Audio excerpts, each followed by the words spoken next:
छोटा नागपुर के अंग्रेजों के खिलाफ क्रांति का शंखनाद करने वाले स्वतंत्रता सेनानियों की जब भी चर्चा होती है तो सबसे पहला नाम बिरसा मुंडा का लिया जाता है। बिरसा मुंडा झारखंड के इतिहास में एक बहुत ही महत्वपूर्ण नाम है। बिरसा का जन्म खूंटी जिला के उलीहातू में 15 नवंबर सन 1875 को हुआ। वह एक गरीब किसान सुगना मुंडा का बेटा था। उसकी माता का नाम करमी था। बिरसा मुंडा ने शादी नहीं की, बाकी सभी भाई बहनों की शादी हो चुकी थी। इधर बिरसा मुंडा कुछ बड़े हुए तो उनके मामा उन्हें अयूब हातू लेकर चले गए।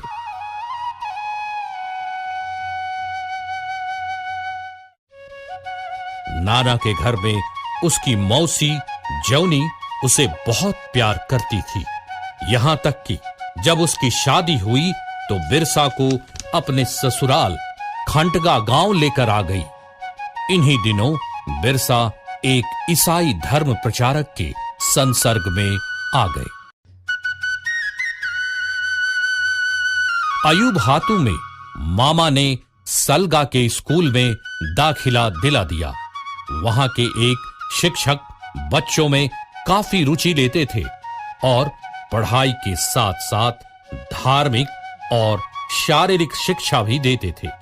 बिरसा ने चाईबासा मिशन स्कूल से उच्च प्राथमिक शिक्षा हासिल की थी।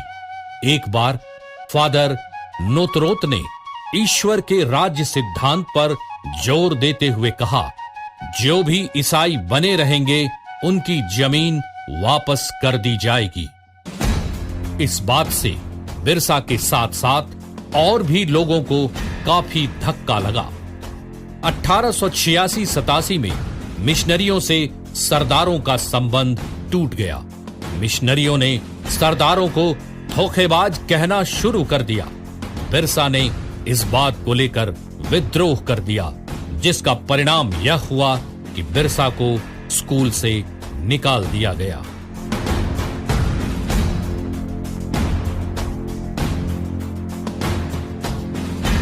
घर की स्थिति अच्छी नहीं होने के कारण परिवार को बार बार सहारे की जरूरत पड़ती थी। कभी चकदल तो कभी उलीहातू। परंतु बिरसा अपने को उन लोगों से अलग कर नौकरी की खोज में कंदेर गांव गए और वहीं नौकरी कर ली। फिर बाद में गौड़बेड़ा में एक बुनकर परिवार में नौकरी की। वहीं बिरसा